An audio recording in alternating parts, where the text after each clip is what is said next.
సహోదరులందరికీ యేసుక్రీస్తు నామములో వందనాలు. మనందరికీ తండ్రి అయిన దేవునికి స్తుతులు, స్తోత్రములు, కృతజ్ఞతాస్తుతులు చెల్లించుచున్నాను.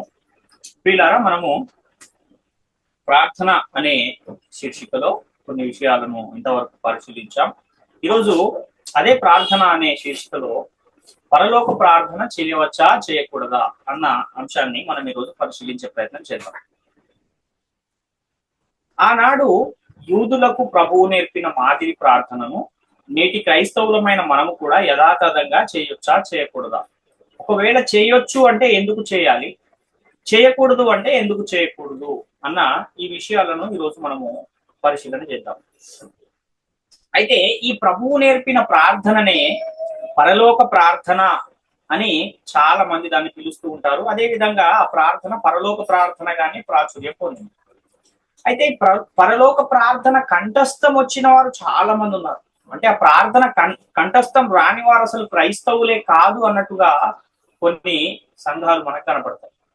అయితే నేటి కాలంలో క్రైస్తవులుగా ఉన్న మనము దేవునికి చేయు ప్రార్థన విషయంలోనూ లేదా క్రీస్తు సంఘానికి ప్రార్థన విషయంలో ఇచ్చిన ఆజ్ఞల విషయంలోనూ ప్రస్తుతము దేవునికి ప్రార్థన ఎలా చేయాలి అనే ఈ విషయాలను ప్రతి క్రైస్తవుడు, ప్రతి విశ్వాసి జాగ్రత్తగా పరిశీలించి తెలుసుకోవాల్సిన అవసరం ఉంది. ఎందుకంటే మనము ఏ విధంగానైతే ప్రార్థన చేయమని పరిశుద్ధ గ్రంథం చెబుతుందో అలా చేస్తేనే అది తండ్రి వద్దకు వెళ్తుంది. ఒక లెటర్ మనం రాసినప్పుడు ఎలాగైతే సరైన అడ్రస్ దాని మీద రాస్తేనే అది ఎవరికైతే రాస్తున్నామో ఆ వ్యక్తి వద్దకు చేరుతుందో, అలాగే ప్రార్థన కూడా మనం ఎవరికి చేయాలి, ఎవరి నామంలో చేయాలి, ఎలా ప్రార్థన చేయాలి, మన ప్రార్థనలో ఏమేమి ఉండాలి అనే విషయాన్ని కూడా పరిశుద్ధ గ్రంథము చాలా స్పష్టంగా తెలియజేసింది మనకి ఇవ్వబడిన నూతన చట్టం. కాబట్టి అదంతా మనం తెలుసుకోవాల్సిన అవసరము ఎంతైనా ఉంది. అయితే ఈ ప్రార్థన అనేది ఎలా చేయాలి అనే విషయము అపోస్తులు, ప్రవక్తలు వేసిన పునాదిలో చాలా స్పష్టంగా వ్రాయబడింది. కానీ నేటి కాలంలో ఏం జరుగుతుందంటే రాయబడిన దానిని కూడా పరిశీలించలేని పరిస్థితుల్లో చాలా మంది ఉన్నారు. ప్రాముఖ్యంగా పౌలు గారు రాసిన పత్రికలలో పౌలు దేవునికి చేసిన ప్రార్థనలలో ఆయన చేసిన ప్రార్థన విధానాన్ని కనుక మనం పరిశీలన చేస్తే చాలా స్పష్టంగా సంఘం ఎలా ప్రార్థించాలి, ఒక విశ్వాసి దేవునికి ఎలా ప్రార్థించాలి అనే విషయము అర్థమవుతుంది. కానీ అంత పరిశీలించి దాన్ని తెలుసుకుని ప్రార్థన చేసేవారు చాలా తక్కువ మంది మనకు కనబడతారు. నేటి కాలంలో కనుక మనం క్రైస్తవులు చేసే ప్రార్థనలను మనం పరిశీలన చేస్తే సంఘానికి వెళ్ళినా లేదంటే ఏదైనా కూడికకు వెళ్ళినా ఎక్కడైనా ఏదైనా స్పెషల్ ప్రోగ్రామ్స్ ఏమన్నా ఉన్నా అక్కడికి వెళ్ళినప్పుడు చాలా మంది క్రైస్తవులమని చెప్పుకుంటున్న వారు ప్రార్థన అంతా అయిపోయిన తర్వాత ఆఖరి ప్రార్థన జరిగాక ఆ ఆఖరి ప్రార్థన అయిపోయిన తర్వాత ఈ పరలోక ప్రార్థన అనే దాన్ని అందరూ కలిసి చేయడం అనేది ఒక సంప్రదాయంగా, ఆనవాయితీగా మారిపోయింది. అంటే ఆఖరి ప్రార్థన అయిపోయిన వెంటనే అందరూ ఆమెన్ అనేస్తారు. ఆమెన్ అంటే ఏంటి? అందరూ ఆయన చేసిన ప్రార్థనను మేము ఏకీభవిస్తున్నాము అని చెప్పిన తర్వాత మరలా ఏం చేస్తారంటే వెంటనే యేసుక్రీస్తు వారు శిష్యులకు నేర్పిన ఆ ప్రార్థనను పరలోకమందున్న మా తండ్రి నీ నామము పరిశుద్ధపరచబడును గాక, నీ రాజ్యము వచ్చును గాక అని ఏదైతే మత్తయి సువార్త 6వ అధ్యాయంలో యేసుక్రీస్తు వారు శిష్యులకు ప్రార్థనను నేర్పించారో ఆ ప్రార్థనను అందరూ కలిసి చేయడం అనేది ఒకటి ప్రారంభమైంది. ఎప్పుడు ప్రారంభమైంది అనేది తెలియదు, కానీ ప్రారంభం అయిపోయి అది అలా కొనసాగుతూ ఉంది నేటికి కూడా. అయితే ఈ ప్రభువు యూదులకు నేర్పిన ప్రార్థనను నేటి కాలంలో క్రైస్తవులుగా ఉన్నవారు చాలా విరివిగా ఎక్కడ కూడుకున్నా అది ఎలాంటి కూడికైనా సరే తప్పనిసరిగా దాన్ని అందరూ కలిసి చేయడం అనేది జరుగుతూ వస్తుంది. అయితే ఈ ఆఖరి ప్రార్థన తర్వాత మరలా పరలోక ప్రార్థన అనేది చేయవలసిన అవసరం అసలు ఉందా లేదా, అది చేయటం ద్వారా మనకి ఏమైనా లాభం ఉందా, ఈ విషయాలన్నీ కూడా మనము ఈరోజు పరిశీలించే ప్రయత్నం చేద్దాం. అయితే చాలా మందికి రోజువారీ పనులు ఎలాగైతే చేసుకోవడం అలవాటైపోయిందో, పొద్దున్న లేవగానే ప్రతి ఒక్కరు కూడా లేవగానే కొన్ని తప్పనిసరిగా చేయవలసిన పనులుగా కొన్నింటిని పెట్టుకుంటారు. కొంతమంది లేవగానే మొహం కడుక్కుని జాగింగ్కి వెళ్ళేవారు ఉంటారు, కొంతమంది ఏమో యోగా చేసుకునే వాళ్ళు ఉంటారు, ఇంకా కొంతమంది లేవగానే టీ తాగేసి పేపర్ చదివే వాళ్ళు ఉంటారు. ఇలా తప్పనిసరిగా ఏదేమైనా అది మాత్రం జరగాలి కంపల్సరిగా. అలా పెట్టుకుని ఆ పనులను ఎలాగైతే చేసుకుంటారో అదే విధంగా ఈ పరలోక ప్రార్థనను కూడా అదే విధంగా అలవాటుగా దానిని తప్పనిసరిగా చేసే ఒక పరిస్థితి అనేక సంఘాలలో నేటి కాలంలో కనబడుతుంది. ఎందుకు వీళ్ళు ఇలా చేస్తున్నారు అంటే వీళ్ళకు ప్రార్థనను గురించిన సరైన అవగాహన లేదు. ఎవరికి ప్రార్థన చేయాలి, ఎలా ప్రార్థన చేయాలి, ఎవరి నామంలో ప్రార్థన చేయాలి అన్న విషయాలు వీరికి అర్థం కాలేదు. ఇవన్నీ చాలా స్పష్టంగా పరిశుద్ధ గ్రంథంలో వ్రాయబడి ఉన్నా కూడా వాటిని వాళ్ళు పరిశీలించలేక, పరిశోధించలేక, ఎవరో ఎప్పుడో చేసిన దాన్ని, ఎక్కడో విన్న దాన్ని అలా తీసుకొచ్చి వాళ్ళు కూడా నేటి కాలంలో అనుసరిస్తున్న పరిస్థితులే ఎక్కువగా మనకు కనబడుతుంది.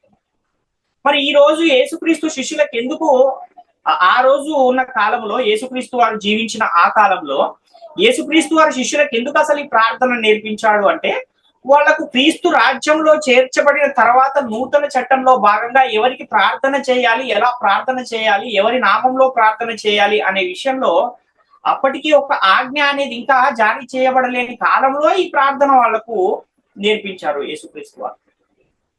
ఇప్పుడంటే ప్రార్థన ఎవరికి చేయాలి, ఎవరి నామంలో చేయాలి, మన ప్రార్థనలో మనము ఏవేవి అడగాలి, ఎలాంటి వాటిని అడిగితే దేవుడు మనకు వాటిని అనుగ్రహిస్తాడు, మనం ఏదైతే ప్రార్థించామో వాటిని పొందుకోవాలంటే మన జీవితం ఎలా ఉండాలి అన్న విషయాలు నేటి కాలంలో అయితే వ్రాయబడి ఉన్నాయి.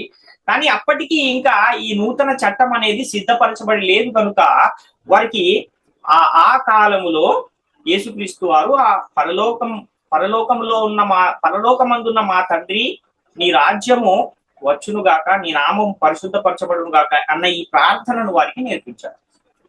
ఎందుకంటే కొత్త నిబంధన అనేది అప్పటికి ఇంకా సిద్ధపరచబడలేదు, నూతన చట్టం అనేది ఇంకా సిద్ధపరచబడలేదు. ఆ కాలంలో యేసుక్రీస్తు వారు ఆ ప్రార్థనను నేర్పించారు. కాబట్టి నేటి కాలంలో మనకు అవన్నీ ఎలా తెలుస్తాయి అంటే, అపోస్తలులు ప్రవక్తలు వేసిన పునాది అయిన నూతన నిబంధన లేదా నూతన చట్టము అది ఎక్కడైతే వ్రాయబడి ఉందో, నూతన చట్టము అనేది పరిశుద్ధ గ్రంథంలో, అక్కడి నుంచి మనము దాన్ని పరిశీలించుకుంటూ ప్రతి దినము దాన్ని పరిశోధించి తెలుసుకుంటే ఇవన్నీ మనకు అర్థమవుతాయి. అప్పుడు మనము ఏదైతే నూతన చట్టంలో వ్రాయబడి ఉందో ఆ వ్రాయబడిన ఆజ్ఞల ప్రకారంగా మన ప్రార్థనను మనం చేసుకోగలుగుతాం. అప్పుడు అది దేవుని సన్నిధికి చేరుతుంది. యేసుక్రీస్తు శిష్యులకు నేర్పిన ప్రార్థన ఆల్రెడీ ప్రార్థన చేసిన తర్వాత చివరగా మళ్ళీ నేను నేర్పిన ఈ ప్రార్థనను మీరు చేయండి అని ఎక్కడైనా యేసుక్రీస్తు వారు చెప్పిన సందర్భాలు ఏమైనా కనపడతాయంటే ఇక్కడ కూడా లేవు. శిష్యులు కూడా మేము ప్రార్థన చేసేసాం ప్రభు అని చెప్పిన తర్వాత ఇది కూడా మీరు చేయండి అని చెప్పాడా ఎక్కడైనా అంటే అది అలా చెప్పిన సందర్భం కూడా ఎక్కడ లేదు. మరి ఎందుకు ప్రార్థన విషయంలో మీరు ఇలాగూ ప్రార్థన చేయుడి అని యేసుక్రీస్తు వారు శిష్యులకు నేర్పించాడు అంటే, ఆ సమయానికి వారికి ప్రార్థన చేయటం రాదు గనుక నేర్పించాడు. ఎందుకు అనంటే వాళ్ళు ఏమైనా ధర్మశాస్త్రాన్ని అప్పటికే తెలుసుకున్నవారా అంటే కాదు. వారు విద్య లేని పామరులు, చాలా మంది జాలరులుగా ఉన్నవారు, వేరే పనులు చేసుకుంటున్న వారినే యేసుక్రీస్తు వారు ఆ కాలంలో శిష్యులుగా నియమించుకున్నాడు. కాబట్టి వారికి ప్రార్థన చేయటం తెలియదు కనుక వాళ్ళకి యేసుక్రీస్తు వారు ప్రార్థన ఎలా చేయాలి అన్న విషయాన్ని తెలియజేసిన సందర్భం మనకు అక్కడ కనబడుతుంది. కాబట్టి యేసుక్రీస్తు శిష్యులకు నేర్పించిన ప్రార్థన ఏదైతే ఉందో ఆ ప్రార్థనలో ఏదైతే అడగమన్నాడో అవన్నీ మనం కూడా అడగడం అనేది వాక్యానుసారమేనా అనే విషయాన్ని కూడా మనము పరిశీలించవలసిన అవసరం. అయితే ఆ కాలంలో దేవుని రాజ్యం అనేది ఇంకా భూమి మీద స్థాపించబడలేదు. అంటే దేవుని రాజ్యం ఇంకా స్థాపించబడని కాలంలో యేసుక్రీస్తు వారు ఆ ప్రార్థనను వారికి నేర్పిస్తున్నారు. అందుకనే యేసుక్రీస్తు వారు నీ రాజ్యము వచ్చునుగాక అని ఆ ప్రార్థనలో తండ్రిని అడగమన్నాడు. నేటి కాలంలో కూడా అదే ప్రార్థన యథావిధిగా చేస్తూ నీ రాజ్యము వచ్చునుగాక అని ప్రార్థన చేయొచ్చా అనంటే, ఆల్రెడీ రాజ్యం వచ్చాక కూడా అలా చేయొచ్చా అంటే ఒకసారి మీరే విజ్ఞులైతే దీన్ని ఆలోచించాలని మీకు నేను వేడుకుంటున్నాను. కానీ నీ రాజ్యము వచ్చునుగాక అని చాలా మంది నేటి కాలంలో కూడా ప్రార్థనలు చేస్తున్నారు. నేటి కాలంలో దేవుని రాజ్యం అనేది వచ్చిందా రాలేదా అంటే వచ్చేసింది అని అనేకమైన లేఖన సాక్ష్యాలు మనకు పరిశుద్ధ గ్రంథంలో కనపడతాయి. మరి దేవుని రాజ్యం వచ్చాక కూడా నీ రాజ్యం వచ్చునుగాక అని ప్రార్థన చేయడం అనేది వాక్యానుసారమైనదేనా, సరైనదేనా ఒకసారి మీరే ఆలోచించవలసిన అవసరం. ఇంకా మనం ఆలోచిస్తే ఆ కాలంలో ప్రార్థన ఎవరి నామంలో చేసేవారు? ఈ నామంలో చేయండి అని ఏదైనా ఆజ్ఞ ఉందా అని అంటే అప్పటికి ఎవరి నామంలో ప్రార్థన చేయాలనేది ఏం లేదు. డైరెక్ట్ గా తండ్రికే ప్రార్థన చేసే ఒక విధానము ఆ కాలంలో ఉంది. అందుకే యేసుక్రీస్తు వారు కూడా అనేక సందర్భాలలో డైరెక్ట్ గా తండ్రికే ప్రార్థన చేసిన సందర్భాలు మనకు కనబడతాయి. అదే విధంగా యేసుక్రీస్తు కూడా శిష్యులకు ప్రార్థన నేర్పిస్తూ తండ్రికి మీరు ఇలాగూ ప్రార్థన చేయుడి అని, పరలోకమందున్న మా తండ్రి నీ నామం పరిశుద్ధపరచబడును గాక, నీ రాజ్యము వచ్చును గాక అన్న ఈ ప్రార్థనను వారికి నేర్పించిన సందర్భాలు మనకు కనబడతాయి. మరి నేటి కాలంలో మనం ఎవరి నామంలో ప్రార్థన చేయాలి అని పరిశుద్ధ గ్రంథం తెలియజేస్తుంది అంటే యేసుక్రీస్తు నామములో తండ్రి అయిన దేవునికి మీరు ప్రార్థన చేయాలి. మీరు ఏం అడిగినను యేసుక్రీస్తు ద్వారానే తండ్రి అయిన దేవుణ్ణి అడగాలి అన్న ఒక నియమము, ఒక నిబంధన అనేది క్రైస్తవులు అనే వారికి ఆజ్ఞగా ఇవ్వబడింది నేటి కాలంలో. కానీ ఆ కాలంలో డైరెక్ట్ గా తండ్రికే ప్రార్థన చేసేవారు కనుక యేసుక్రీస్తు నామములో ఆ ప్రార్థన మనం అడుగుతున్నాము తండ్రి అని అక్కడ వ్రాయబడలేదు ఆ మత్తయి సువార్త 6వ అధ్యాయం. ప్రస్తుతం మనము యేసు నేర్పిన ఆ ప్రార్థనను యథావిధంగా యాజ్ ఇట్ ఈస్ గా అలానే చేయడం వలన మనకి ఏమైనా లాభం ఉందా? ఒకసారి ఆలోచించండి. నేటి కాలంలో మన ప్రార్థన గాని, మన విజ్ఞాపన గాని, మన విన్నపము గాని యేసుక్రీస్తు నామములోనే తండ్రి దగ్గరకు వెళ్ళాలి. మాట చేత గాని, క్రియ చేత గాని మీరేమి చేసినను యేసుక్రీస్తు ద్వారా తండ్రి అయిన దేవునికి కృతజ్ఞతాస్తుతులు చెల్లించుడి అని పరిశుద్ధ గ్రంథము చాలా స్పష్టంగా తెలియజేస్తుంది. దేవుని సన్నిధికి ప్రార్థన వెళ్ళాలి అనంటే, దేవుడు మన ప్రార్థనని వినాలి అంటే క్రీస్తు ద్వారా అది దేవుని యొద్దకు వెళ్ళాలి. క్రీస్తు అనే మధ్యవర్తి లేనటువంటి ప్రార్థన, క్రీస్తు నామములో అడగనటువంటి ఆ ప్రార్థన అది తండ్రి సన్నిధికి చేరదు. అలాంటి ప్రార్థన చేయడం వల్ల మనకు వచ్చే లాభమేమీ లేదు అన్న విషయాన్ని మనము గమనించవలసిన వారమై ఉన్నాం. ఎవరిది చేయిస్తున్నారంటే అపవాది దీనిని కుయుక్తితో, మోసముతో చేయిస్తున్న పరిస్థితి మనకు కనపడుతుంది. అంటే పరిశీలన లేని వారితో, పరిశోధన లేని వారితో అపవాది ఈ విధమైన పరిశుద్ధ గ్రంథములో వ్రాయబడని వాటిని, అంటే మనం ఈ కాలములో అవి అమల్లో లేని వాటిని కూడా చేయిస్తూ ఉంటాడు అన్న విషయాన్ని మనం గమనించుకుంటాం. మత్తయి సువార్తలో 5వ అధ్యాయం 1-2 వచనాలు చూస్తే, ఆయన ఆ జన సమూహములను చూచి కొండ ఎక్కి కూర్చుండగా ఆయన శిష్యులు ఆయన యొద్దకు వచ్చిరి. అప్పుడు ఆయన నోరు తెరిచి ఇలాగు బోధింపసాగెను అంటున్నాడు.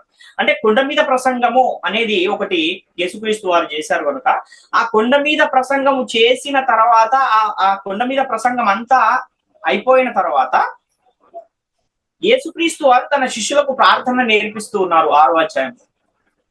దాన్ని మనం ఒకసారి పరిశీలిద్దాం. అసలు ఎలా ప్రార్థన చేయమన్నారు యేసుక్రీస్తు వారు అన్న ఆ విషయాన్ని మనం చూడగలిగితే, మత్తయి సువార్త 6వ అధ్యాయం 9-13 వచనాల్లో ఈ యొక్క సందర్భం అంతా మనకు కనబడుతుంది.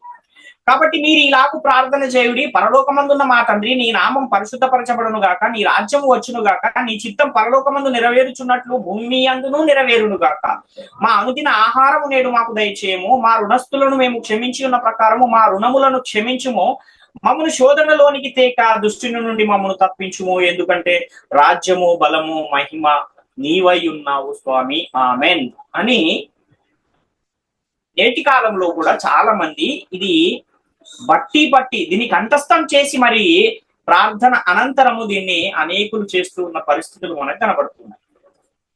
ఎవరికి ప్రార్థన చేయమని యేసుక్రీస్తు శిష్యులకు ప్రార్థన నేర్పించాడు అంటే తండ్రికి ప్రార్థన చేయమని నేర్పించాడు. ఎందుకంటే అప్పటికి యేసుక్రీస్తు నామంలో చేయమన్న ఆజ్ఞ లేదు. నీ రాజ్యము వచ్చునుగాక అని ప్రార్థన చేయమన్నాడు అన్నాడు. అలాగే పరలోకమందును భూమి మీదను నీ చిత్తము నెరవేరునుగాక అని ప్రార్థన చేయమని యేసుక్రీస్తు వారు శిష్యులతో చెప్పిన సందర్భం కనపడుతుంది. ఇప్పుడు మనం జాగ్రత్తగా ఆలోచిస్తే, ఎవరైనా ఒక పిల్లవాడు తన తండ్రితో రాసుకోవడానికి నాకు పెన్నులు అయిపోయాయి, కొన్ని పెన్నులు తీసుకురండి డాడీ అని చెప్పాడు అనుకోండి. వాళ్ళ డాడీ ఒక పెన్నుల ప్యాకెట్ తీసుకొచ్చి ఆయనకి ఇచ్చాడు. ఇచ్చిన తర్వాత ఆయన తీసుకుని మరలా నెక్స్ట్ డే ఆ తర్వాత రోజే మరలా నాకు పెన్నులు కావాలని అడిగాడు అనుకోండి. అదేంటి, నిన్నే కదా ప్యాకెట్ తెచ్చిచ్చాను అని అడుగుతాం కదా. కాబట్టి ఈ పెన్ను తెచ్చాక కూడా నాకు పెన్ను కావాలి అని అడిగేలాగా నేటి కాలంలో ఈ పరలోక ప్రార్థన చేసే వారి పరిస్థితి కూడా ఉంది అన్న విషయాన్ని మనం గమనించాలి. అంటే రాజ్యం వచ్చేసిన తర్వాత కూడా నీ రాజ్యము వచ్చునుగాక అని చేసే ప్రార్థన అది ఎంతవరకు వాక్యానుసారమైనదో ఒకసారి మీరే గమనించాలి. యేసుక్రీస్తు వారు శిష్యులకు ప్రార్థన నేర్పే సమయానికి తండ్రికే ప్రార్థన చేసే వీలుంది. ఏ నామంలో చేయాలి అంటే అప్పటికి డైరెక్ట్ గా తండ్రికే ప్రార్థన చేయాలని తప్ప ఏ నామంలో చేయాలనేది ఆజ్ఞగా లేని కాలం. కానీ నేటి కాలంలో ప్రార్థన చేయాలంటే మధ్యవర్తి అయిన యేసుక్రీస్తు నామములో తండ్రి అయిన దేవునికి ప్రార్థన చేయాలన్నా, విజ్ఞాపన చేయాలన్నా, యాచన చేయాలన్నా, మన మనవులు అర్పించాలన్నా యేసుక్రీస్తు నామములో తండ్రి అయిన దేవునికి సమస్తమును చేయుడి అని చెప్తుంది. దేవుని రాజ్యము రాకమునుపు నీ రాజ్యము వచ్చునుగాక అని ప్రార్థన చేయమన్నాడు. రాజ్యం వచ్చేసిన తర్వాత ఆ రాజ్యంలో మనం చేర్చబడిన తర్వాత కూడా ఆ రాజ్య నివాసులముగా మనం మారిపోయిన తర్వాత కూడా నీ రాజ్యం వచ్చునుగాక అని ప్రార్థన చేయడం అనేది అది ఎంత మాత్రము వాక్యానుసారమైన సంగతి కాదు అన్న విషయాన్ని ప్రతి ఒక్కరు కూడా గమనించవలసిన అవసరం. నీ చిత్తము పరలోకమందు నెరవేరునట్లు భూమి అందును నెరవేరునుగాక అంటున్నాడు. ఈ విషయాన్ని కూడా మనం ఆలోచిస్తే పరలోకములో ఉన్న రాజ్యమే భూమి మీద కూడా ఉంది. పరలోకంలో ఉన్న వారికి ఎవరైతే ప్రభువో భూమి మీద ఉన్న వారికి కూడా ఆయనే ప్రభువు. కాబట్టి పరలోకంలో ఉన్నవారు ఎవరి చిత్తం అయితే జరిగించాలో భూమి మీద ఉన్నవారు కూడా వారి చిత్తాన్నే జరిగించాలి అన్న విషయాన్ని గమనించాలి. అంటే నువ్వు చిత్తాన్ని జరిగించేవాడిగా ఉన్నావా, లేకపోతే నీ చిత్తము నెరవేరునుగాక అని కేవలం ఆ ప్రార్థనను ప్రతి వారము లేదా ఎక్కడ కూడిక జరిగినా అక్కడ దాన్ని నోటితో పలకడం వరకే ఉన్నావా అన్న విషయాన్ని కూడా ఆలోచించవలసిన అవసరం. నేటి కాలంలో క్రైస్తవులు అనేవారు ఎలా ఉండాలి అంటే దేవుని చిత్తాన్నే జరిగించే వారంగా ఉండాలి తప్ప మన చిత్తాన్ని మనం నెరవేర్చుకోవటానికి మనము లేము అన్న విషయాన్ని గమనించాలి. కాబట్టి దేవుని చిత్తాన్ని కనుక మనం నెరవేరిస్తే పరలోకంలో ఎలాగైతే తండ్రి చిత్తం నెరవేరుతుందో భూమి మీద కూడా దేవుని చిత్తము తండ్రి చిత్తము నెరవేరుతుంది. కనుక చాలా మంది నేటి కాలంలో పేరుకు మాత్రమే క్రైస్తవులుగా ఉన్నారు, కానీ దేవుని చిత్తాన్ని నెరవేర్చేవారుగా లేరు అన్న విషయాన్ని కూడా మనం ఆలోచించవలసిన అవసరం. కాబట్టి యేసుక్రీస్తు పరలోకమందున్న మా తండ్రి అని ప్రార్థన చేయమన్నాడు. కానీ ఏదైతే యేసుక్రీస్తు శిష్యులకు నేర్పించాడో ఆ ప్రార్థననే యథాతథంగా చేయడం వలన మనకు వచ్చే లాభం ఏమీ లేదు అన్న విషయాన్ని మనం గ్రహించాలి. ఇప్పుడున్న పరిస్థితిలో కనుక మనము ఎవరికి ప్రార్థన చేయాలి అని ఆలోచిస్తే యేసుక్రీస్తు నామములో తండ్రి అయిన దేవునికి మనము ప్రార్థన చేయువారమై ఉన్నాం. కొలస్సీ పత్రిక 3:17 మనం చూస్తే కొలస్సీలకు రాసిన పత్రిక 3:17 మరియు మాట చేత గాని క్రియ చేత గాని మీరేమి చేసినను ప్రభు అయిన యేసు ద్వారా తండ్రి అయిన దేవునికి కృతజ్ఞతాస్తుతులు చెల్లించుచు సమస్తమును ఆయన పేరట చేయుడి అంటున్నాడు. అంటే ప్రభువు అయిన యేసుక్రీస్తు ద్వారా తండ్రి అయిన దేవునికి కృతజ్ఞతాస్తుతులు చెల్లించాలి. మీరు ఏం చేసినా సరే మీకు ఎవరు ఉండాలి మధ్యలో అంటే యేసుక్రీస్తు వారు ఉండాలి. ఆయన నామంలోనే ప్రతిదీ కూడా తండ్రి అయిన దేవుని యొద్దకు వెళ్ళాలి అని ఇక్కడ చాలా స్పష్టంగా సంఘానికి ఇవ్వబడిన ఆజ్ఞలో మనకు తెలియజేయబడుతుంది. కానీ పరలోక ప్రార్థనలో యేసుక్రీస్తు ద్వారా తండ్రి అయిన దేవునికి ప్రార్థన చేస్తున్నట్టు లేదు. ఎందుకంటే అప్పటికీ యేసుక్రీస్తు వారు మహిమపరచబడలేదు. యేసుక్రీస్తు కూడా తండ్రికే డైరెక్ట్ గా ప్రార్థన చేశాడు. శిష్యులకు కూడా తండ్రికే డైరెక్ట్ గా ప్రార్థన చేయమని చెప్పాడు.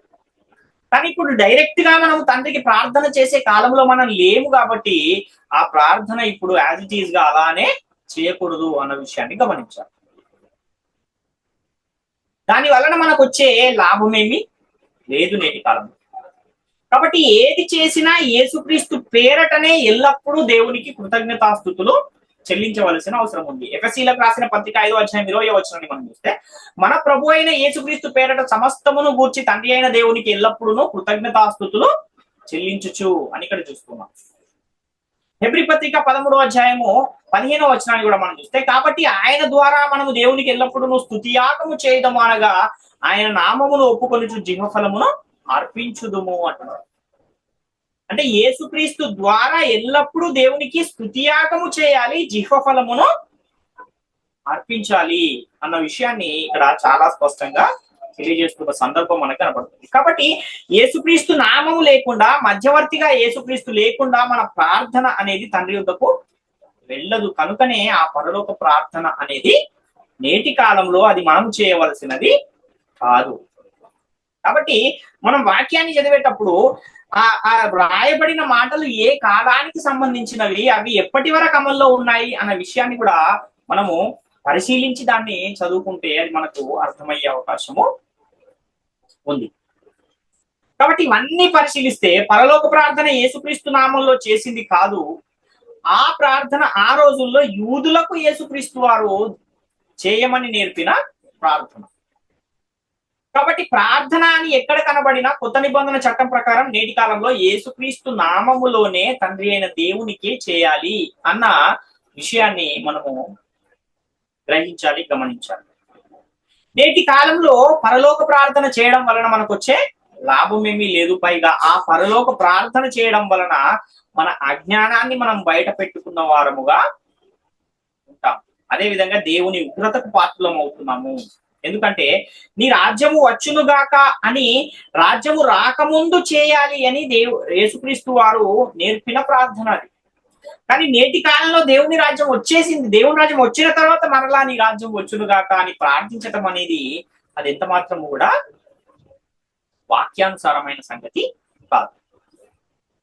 అంటే యేసుక్రీస్తు ఆ ప్రార్థన నేర్పించే సమయానికి అప్పటికి జరగని దానిని అడగమని చెప్పాడు. కానీ ఇప్పుడు అది జరిగిపోయిన కాలంలో మనం ఉన్నాం.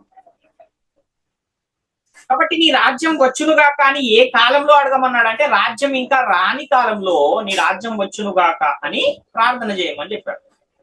కానీ నేటి కాలంలో రాజ్యం వచ్చేసింది, స్థాపించబడిపోయింది, ఆ రాజ్యము వ్యాప్తి చెందుతూ ఉంది, ఆ రాజ్య నివాసులుగానే మనము ఉన్నాం. మనకు క్రీస్తు ప్రభువుగా ఉన్నాడు, క్రీస్తు ఆజ్ఞలను మనం చట్టముగా కలిగి ఉన్నాం. అలాంటి కాలంలో నేడు మనం ఉన్నాం. అంధకార సంబంధమైన రాజ్యము నుండి మనలను విడిపించి తన కుమారుని రాజ్య నివాసులుగా ఆల్రెడీ దేవుడు చేసేశాడు. దేవుని రాజ్యంలో మనం ఉండి కూడా ఇంకా నీ రాజ్యం వచ్చునుగా కానీ ప్రార్థన చేయడం అంటే అది ఎంతవరకు వాక్యానుసారమో ఒకసారి మీరే ఆలోచించండి. మనము ఒక ప్రాంతం నుండి ఇంకో ప్రాంతానికి వెళ్తున్నప్పుడు, ఒక ఊరి నుంచి ఇంకో ఊరికి వెళ్తున్నప్పుడు బస్ స్టాండ్ లో బస్ కోసం వెయిట్ చేస్తున్నాము. మన బాబు ఇంకా ఎప్పుడు వస్తుంది డాడీ బస్సు అని అడిగినప్పుడు ఒక 5 నిమిషాల్లో వస్తుంది అన్నాం. 5 నిమిషాలు అయిపోయింది, బస్సు వచ్చేసింది, బస్సు ఎక్కేసాము, బస్సులో సీట్ దొరికింది, కూర్చున్నాం.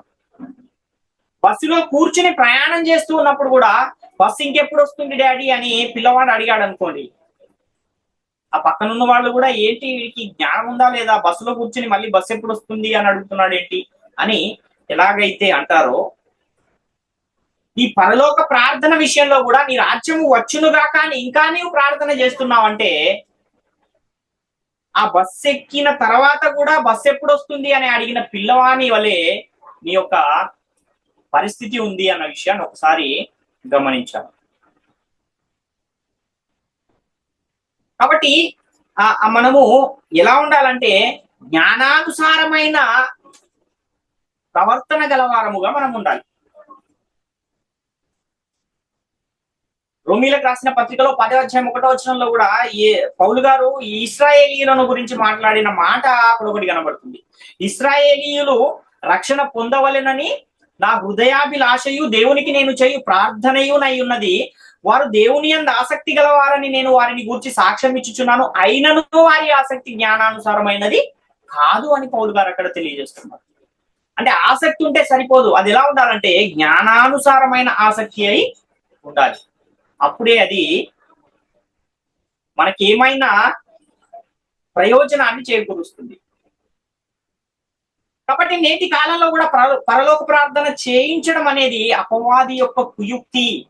కనుక ఇప్పటికైనా వాక్యాన్ని పరిశీలించి మీరు ఇంకా పరలోక ప్రార్థన ఒకవేళ చేస్తూ ఉంటే అది నేటి కాలంలో అవసరం లేదు అన్న విషయాన్ని గమనించవలసినదిగా మిమ్మల్ని వేడుకొంచుకున్నాం.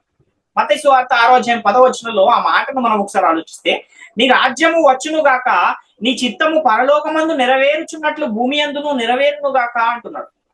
అంటే నీ రాజ్యము వచ్చును గాక అని రాజ్యము రాకముందు ప్రార్థన చేయమన్నాడు. మరి ఇప్పుడు దేవుని రాజ్యం వచ్చిందా రాలేదా అంటే వచ్చేసింది. వచ్చాక కూడా అలా ప్రార్థన చేయొచ్చా అంటే చేయకూడదు. ఎప్పుడు వచ్చింది దేవుని రాజ్యం అంటే యేసుక్రీస్తు మృతులలో నుండి తిరిగి లేపబడగానే దేవుని రాజ్యం అనేది స్థాపించబడిపోయింది. యేసుక్రీస్తు రాజుగా నియమింపబడ్డాడు ఆ రాజ్యానికి. ఆ రాజ్యంలోనే ప్రజగా మనము ఉన్నాం. మత్తయి సువార్త 28:18 మనం చూస్తే, అయితే యేసు వారి యుద్ధకు వచ్చి పరలోకమందును భూమి మీదను నాకు సర్వాధికారం ఇవ్వబడి ఉన్నది అంటున్నాడు. అంటే అప్పటి వరకు సర్వాధికారం ఇవ్వబడి లేదా అంటే లేదు. యేసుక్రీస్తు వారి యుద్ధకు వచ్చిన అపవాది ఏమంటున్నాడు? ఈ లోకమంతా నాకు అప్పగింపబడి ఉన్నది అని చెప్పిన ఒక సందర్భం మనకు మత్తయి సువార్త 4:5 కనబడుతుంది. అందుకే అంధకార సంబంధమైన రాజ్యము నుండి మిమ్మును విడుదల చేసి తన కుమారుని రాజ్య నివాసులనుగా మిమ్మును దేవుడు చేసి ఉన్నాడు అంటున్నాడంటే, అప్పటి వరకు అపవాదికి అధికారం ఉంది. కానీ ఎప్పుడైతే యేసుక్రీస్తు వారు మృతులలో నుండి తిరిగి లేపబడ్డారో అప్పుడు ఆ సర్వ అధికారము కూడా ఎవరికి ఇవ్వబడింది అంటే యేసుక్రీస్తు వారికి ఇవ్వబడింది అన్న విషయాన్ని మనం గమనించాలి. దేవుని రాజ్యం అనేది స్థాపించబడింది కనుకనే 3 లోకాల మీద సర్వాధికారి అయి యేసుక్రీస్తు ప్రభువుగా ఆయన నియమింపబడ్డాడు. అందరికంటే పైనామము ఆయనకి ఇవ్వబడి ఉంది. కాబట్టి ఇప్పుడున్న పరిస్థితుల్లో యేసుక్రీస్తు ఏం చేస్తున్నాడంటే రాజ్య పరిపాలన చేస్తున్నాడు. రెండవసారి వచ్చినప్పుడు తండ్రి అయిన దేవునికి తన రాజ్యాన్ని అప్పగిస్తాడు అని కూడా పరిశుద్ధ గ్రంథం తెలియజేస్తూ ఉంది. ఫిలిప్పీలకు రాసిన పత్రిక 2:9-11 మనం చూస్తే, అందుచేతను పరలోకమందున్న వారిలో గాని భూమి మీద ఉన్న వారిలో గాని భూమి క్రింద ఉన్న వారిలో గాని ప్రతి వాని మోకాలును యేసు నామమున వంగునట్లును ప్రతి వాని నాలుకయు తండ్రి అయిన దేవుని మహిమార్థమై యేసుక్రీస్తు ప్రభు అని ఒప్పుకొనున్నట్లును దేవుడు ఆయనను అధికముగా హెచ్చించి ప్రతి నామమునకు పైనామమును ఆయనకు అనుగ్రహించెను అని ఇక్కడ చూస్తున్నాం. అంటే పరలోకమందు మరియు భూమి మీద భూమి క్రింద అంటే ఈ 3 లోకాలలో ఉన్నవారు కూడా యేసుక్రీస్తుని ఏమని ఒప్పుకోవాలి? ప్రభువు అని ఒప్పుకోవాలి. యేసుక్రీస్తును ప్రభువు అని ఒప్పుకుంటే ఏం జరిగినట్టు అని అంటే దేవుని రాజ్యము లేక క్రీస్తు రాజ్యం అనేది వచ్చేసింది. ఆ రాజ్యములోనే నేనున్నాను, నాకు ప్రభువుగా యేసుక్రీస్తు వారు ఉన్నారు అని మనము ఒప్పుకుంటున్నట్టు అన్న విషయాన్ని మనం గమనించాలి. కానీ నీ రాజ్యము వచ్చునుగాక అని ఆఖరి ప్రార్థన తర్వాత మరలా నీవు దాన్ని నీ నోటితో దాన్ని పలుకుతున్నావు అంటే దేవుని రాజ్యం ఇంకా రాలేదు అని నీవు అంటున్నట్టే కదా. ఒకసారి ఆలోచించాలి. యేసుక్రీస్తును ప్రభు అని నీవు ఒప్పుకోవట్లేదు. ఒకవేళ నీవు నీ రాజ్యం వచ్చునుగాక అంటున్నావు అంటే ఇంకా ఇప్పటికీ యేసుక్రీస్తు రాజ్యం అనేది రాలేదు, భవిష్యత్తులో రాబోతుంది. అందుకే నీ రాజ్యము వచ్చునుగాక అన్న ప్రార్థన నీవు చేస్తున్నావు అంటే క్రీస్తును ప్రభువుగా నీ హృదయంలో ఇంకా ప్రతిష్ఠించుకోలేదు. ఇప్పుడు నీవు చేయు ప్రార్థనలో నీ రాజ్యము విస్తరించునుగాక, నీ రాజ్యము వ్యాప్తి చెందునుగాక అని చేయాలి. అది సరైన ప్రార్థన, అది వాక్యానుసారమైన ప్రార్థన. ఎఫెసీ పత్రిక 1:20-21 చూస్తే, ఆయన ఆ బలాతిశయము చేత క్రీస్తును మృతులలో నుండి లేపి సమస్తమైన ఆధిపత్యము కంటేను అధికారము కంటేను శక్తి కంటేను ప్రభుత్వము కంటేను ఈ యుగమునందు మాత్రమే గాక రాబో యుగమునందును పేరు పొందిన ప్రతి నామము కంటేను ఎంతో హెచ్చుగా పరలోకమునందు ఆయనను తన కుడి పార్శ్వమున కూర్చుండబెట్టుకుని ఉన్నాడు. అంటే ఈ భూమి మీద ఎన్ని అధికారాలు ఎన్ని ఆధిపత్యాలు అయితే ఉన్నాయో వాటన్నిటికంటే ఎంతో హెచ్చైన అధికారాన్ని, ఎంతో హెచ్చైన ప్రభుత్వాన్ని, ఎంతో హెచ్చైన నామాన్ని యేసుక్రీస్తు వారికి ఇచ్చి అందరి మీద ప్రభువుగా యేసుక్రీస్తు వారిని దేవుడు నియమించాడు. అలా నియమించి తన కుడి పార్శ్వమున కూర్చుండబెట్టుకున్నాడు అని ఇక్కడ చూస్తున్నాం. కాబట్టి యేసుక్రీస్తు వారు కలిగి ఉన్న మహిమను మనము తెలుసుకోలేకపోతే ఇలానే నీ రాజ్యము వచ్చునుగాక అని ప్రార్థిస్తారు. అంటే యేసుక్రీస్తు మహిమను గ్రహించలేని వారు. ఒకవేళ యేసుక్రీస్తు మహిమను కనుక నీవు గ్రహించగలిగితే, యేసుక్రీస్తుకి అందరికంటే పైనామము దేవుడు ఇచ్చాడు అన్న విషయము నీకు అర్థమైతే, యేసుక్రీస్తు అందరికీ ప్రభువుగా యేసుక్రీస్తును దేవుడు నియమించాడు అన్న విషయం కనుక నీకు అర్థమైతే, ఆ యేసుక్రీస్తు యొక్క రాజ్యములోనే నేనున్నాను అన్న విషయం నీకు అర్థమవుతే నీ రాజ్యము వచ్చునుగాక అని నీవు ప్రార్థించవు. యూదులైన తన శిష్యులకు యేసుక్రీస్తు నేర్పిన ప్రార్థనను యథాతథంగా నీవు చేస్తున్నావు అంటే క్రీస్తు పొందుకున్న ఆ మహిమను నీవు ఇంకా గుర్తించలేదు కనుకనే అలా ప్రార్థిస్తున్నావు అన్న విషయాన్ని గ్రహించవలసిన అవసరం. కనుక యేసుక్రీస్తు మహిమను గ్రహించని వారు, గుర్తించని వారు క్రీస్తు రాజ్యంలోనే లేనట్టు అన్న విషయాన్ని గమనించాలి. ఎందుకంటే క్రీస్తును అధిపతిగా, ప్రభువుగా ఒప్పుకొని వారే అలా నీ రాజ్యము వచ్చునుగాక అని ప్రార్థన చేస్తూ ఉంటారు. కాబట్టి ఎవరైనా అసలు ఒక విశ్వాసిగా మారాలన్నా, క్రైస్తవునిగా మారాలన్నా మొట్టమొదటి మెట్టు ఏదైనా ఉందా అంటే అది బాప్తిస్మము తీసుకోవడం. ఆ బాప్తిస్మం తీసుకునేటప్పుడు దేనిని నమ్మి బాప్తిస్మం పొందాలంటే యేసుక్రీస్తును ప్రభు అని ఒప్పుకోవాలి. దేవుడు క్రీస్తును మృతులలో నుండి లేపాడని హృదయమందు విశ్వసించి బాప్తిస్మం పొందాలి. కాబట్టి బాప్తిస్మం తీసుకునేటప్పుడేమో యేసును ప్రభు అని ఒప్పుకొని, దేవునికి నీవు చేసే ప్రార్థనలోనేమో నీ రాజ్యము వచ్చును గాక అంటున్నావు అంటే యేసును ప్రభువుగా నోటితో ఒప్పుకున్నావు కానీ హృదయంలో ఇంకా దాన్ని నువ్వు అంగీకరించలేదు అని నీ ప్రార్థన తెలియజేస్తుంది. ఇన్ని లేఖన సాక్ష్యాలు ఉన్నా కూడా కొంతమంది వాతవేయబడిన మనస్సాక్షి గల వారై ఉండి సత్యవాక్యాన్ని నిరాకరిస్తూ ఉంటారు. అలాంటి వారిని మనము ఏమి చేయలేము. మొదటి పేతురు పత్రిక 3వ అధ్యాయం 22వ వచనాన్ని మనం చూస్తే, ఆయన పరలోకమునకు వెళ్లి దూతల మీదను, అధికారుల మీదను, శక్తుల మీదను అధికారం పొందిన వాడై దేవుని కుడిపార్శ్వమున ఉన్నాడు. కాబట్టి ఆయన అధికారము పొందిన వాడై ఉన్నాడు. సర్వాధికారం ఆయనకి ఇవ్వబడి ఉంది. అపోస్తలుల కార్యాలు 2వ అధ్యాయం 36వ వచనాన్ని మనం చూస్తే, మీరు సిలువ వేసిన ఈ యేసునే దేవుడు ప్రభువుగాను క్రీస్తుగాను నియమించను, ఇది ఇశ్రాయేలు వంశమంతయు రూఢిగా తెలుసుకొనవలెనని చెప్పాను. అంటే ఆయన ప్రభువుగా, ఎవరు? దేవుడు ఆయనను ప్రభువుగా, క్రీస్తుగా నియమించాడు. కాబట్టి ఆ దేవుడు నియమించిన ఆ నియామకాన్ని నిరాకరిస్తున్నావు ఒకవేళ నీవు నీ రాజ్యం వచ్చునుగా కానీ ప్రార్థిస్తే. కాబట్టి యేసుక్రీస్తు వారు ప్రస్తుత కాలంలో రాజ్యపాలన చేస్తూ ఉన్నాడు అన్న ఆ విషయాన్ని కూడా మనం చూడగలిగితే కొరింథీయులకు రాసిన మొదటి పత్రిక 15వ అధ్యాయం 24-25 వచనాలు చూస్తే, అటు తరువాత ఆయన సమస్తమైన ఆధిపత్యమును, సమస్తమైన అధికారమును, బలమును కొట్టివేసి తన తండ్రి అయిన దేవునికి రాజ్యమును అప్పగించును. అప్పుడు అంతం వచ్చును. ఎందుకనగా తన శత్రువులనందరినీ తన పాదముల క్రింద ఉంచు వరకు ఆయన రాజ్య పరిపాలన చేయుచుండవలెను అని చెబుతున్నాడు. అంటే యేసుక్రీస్తు రెండోసారి వచ్చినప్పుడు ఏం చేస్తాడంటే తండ్రి అయిన దేవునికి రాజ్యాన్ని అప్పగిస్తాడు. తర్వాత అంతం వస్తుంది. అంటే యేసుక్రీస్తు రెండవసారి లోకానికి వచ్చేంత వరకు కూడా ఆయన ఏం చేస్తూ ఉండాలి అంటే రాజ్య పరిపాలన చేయుచుండవలెను అని ఇక్కడ మనకు లేఖనం కనబడుతుంది. కాబట్టి ఇప్పుడు ఆయన ఏం చేస్తున్నాడు ప్రస్తుతం అంటే రాజ్యపాలన చేస్తూ ఉన్నాడు. ఏదైతే పాలన చేస్తున్నాడో ఆ రాజ్యానికి ఆయన ప్రభువుగా ఉన్నాడు, రాజుగా ఉన్నాడు. ఆ రాజ్యంలోనే మనము ప్రజలుగా ఉన్నాము. ఏదైతే ఆ రాజు యేసుక్రీస్తు అనే ఆ ప్రభువు ద్వారా నియమించబడిన చట్టాన్ని మనము అనుసరించవలసిన వారమై ఉన్నాం.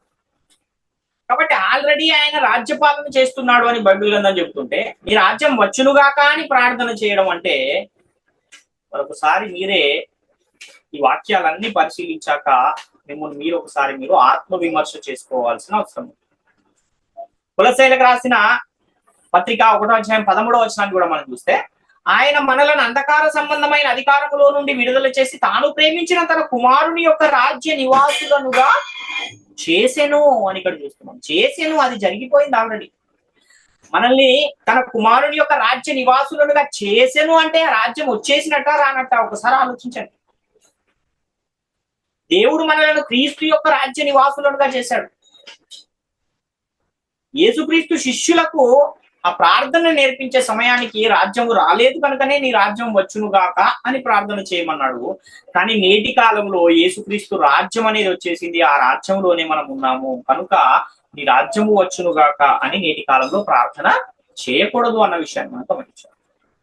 ప్రకటన గ్రంథం 1వ అధ్యాయం 6వ వచనాన్ని మనం చూస్తే, మనలను ప్రేమించు తన రక్తము వలన మన పాపముల నుండి మనలను విడిపించిన వానికి మహిమయు ప్రభావమును యుగయుగములు కలుగునుగాక. ఆయన మనలను తండ్రియగు దేవునికి ఒక రాజ్యముగాను యాజకులను గాను చేసెను. ఆయన అంటే యేసుక్రీస్తు ఏం చేశాడంట మనలని తండ్రి అయిన దేవునికి ఒక రాజ్యముగాను యాజకులను గాను చేశాడు. అంటే మనం తండ్రి అయిన దేవుని రాజ్యములో ఉన్నాం ఇప్పుడు అన్న విషయాన్ని ఇక్కడ యేసుక్రీస్తు వారు తెలియజేస్తున్నారు.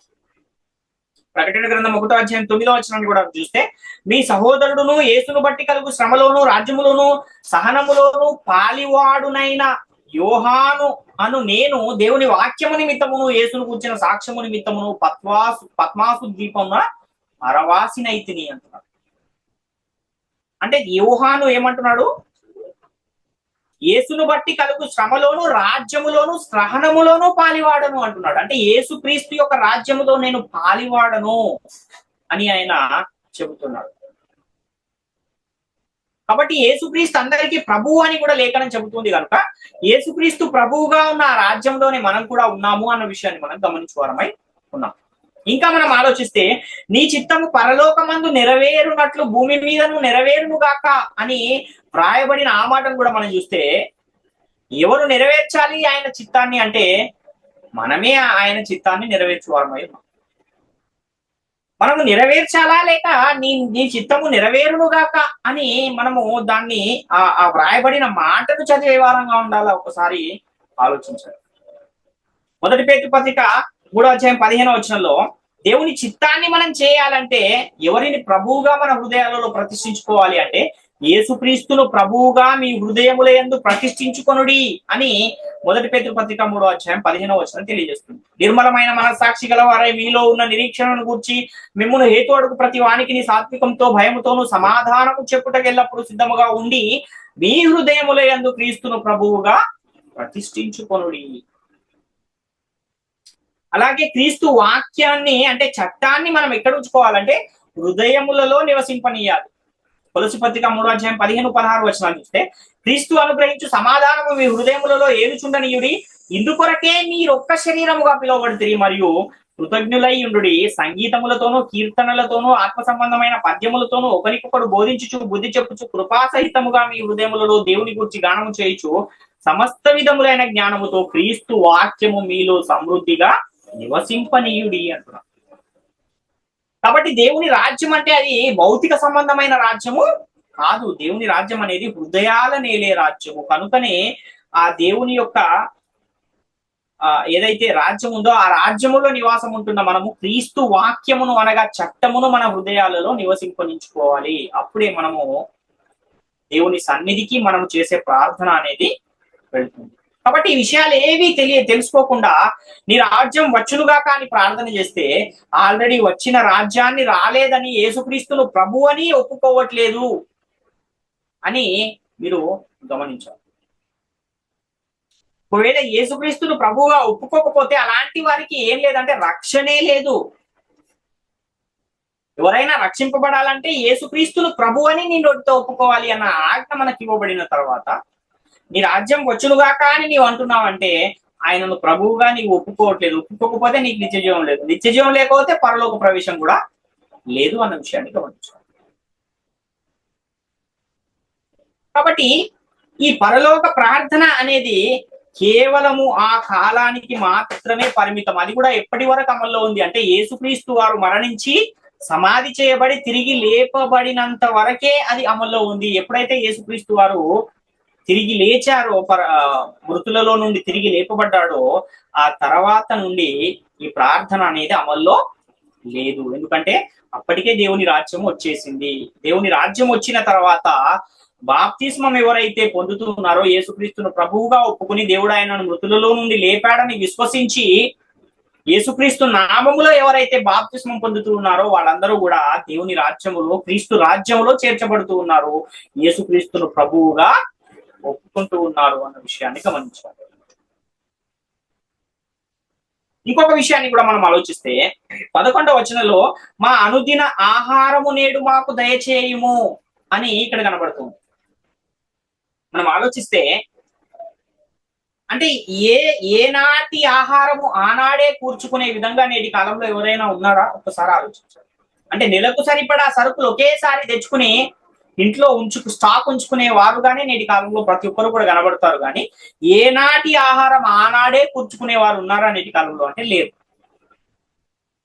మరి ఒక నెలకు 2 నెలలకు సంబంధించిన ఆ సరుకులన్నీ తెచ్చి ఇంట్లో పెట్టుకుని మా అనుదిన ఆహారము నేడు మాకు దయచేయము అని ప్రార్థించటము ఏమైనా అది వాక్యానుసారంగా ఉందా? ఒకసారి ఆలోచించండి. దీన్ని కూడా మీరు ఆలోచించాలి, పరిశీలించాలి. ఒకవేళ ఈ రోజు తినడానికి మాత్రమే డబ్బులు ఉన్నాయి, రేపటికి లేవు, అప్పుడు దేవుని ప్రార్థించు. నేడు మా అనుదిన ఆహారము నేడు మాకు దయచేయము అని. అలాంటి పరిస్థితుల్లో కూడా ఉంటే ఉండొచ్చు ఎవరైనా అక్కడక్కడ ఎవరో గాని, చాలా వరకైతే 1 నెల, 2 నెలలు, 3 నెలలకు సంబంధించిన సరుకులు కూడా ఒకేసారి తీసుకొచ్చుకుని ఇంట్లో స్టోర్ చేసుకునేవారు కూడా చాలా మందే ఉన్నారు. దేవుని రాజ్యం కూడా వచ్చేసిన కాలంలోనే మనం ఉన్నాం. అంతేకాకుండా దేవుని చిత్తాన్ని మనము నెరవేర్చు వారముగా ఉన్నాం. కాబట్టి ఈ విషయాలన్నింటినీ కూడా మీరు మరొకసారి పరిశీలించండి, పరిశోధించండి. ఇది ఒకవేళ మీకు వాక్యానుసారమైన విషయముగా గనక అనిపిస్తే, మీరు ఒకవేళ ఈ పరలోక ప్రార్థన నేటికి కూడా చేస్తూ ఉన్నవారైతే దానిని మీరు మానుకోండి, చేయకండి. ఎందుకంటే అది నేటి కాలంలో అది అనుసరించవలసిన ప్రార్థన కాదు. నేటి కాలంలో ప్రార్థన మనం చేయాలి అని అంటే యేసుక్రీస్తు నామములో తండ్రి అయిన దేవునికి ప్రార్థన మనము చేసే కాలంలో నేటి కాలంలో ఉన్నాం. కాబట్టి ప్రియులారా, ప్రాముఖ్యమైన ఈ విషయాలన్నీ కూడా ప్రతి ఒక్కరు గమనించి గ్రహించి దేవుని కృపకు పాత్రులుగా ఉండాలని మిమ్మల్ని అందరినీ వేడుకొనుచు ఈ నా మాటలు ముగిస్తున్నాను. అందరికీ వందనాలు.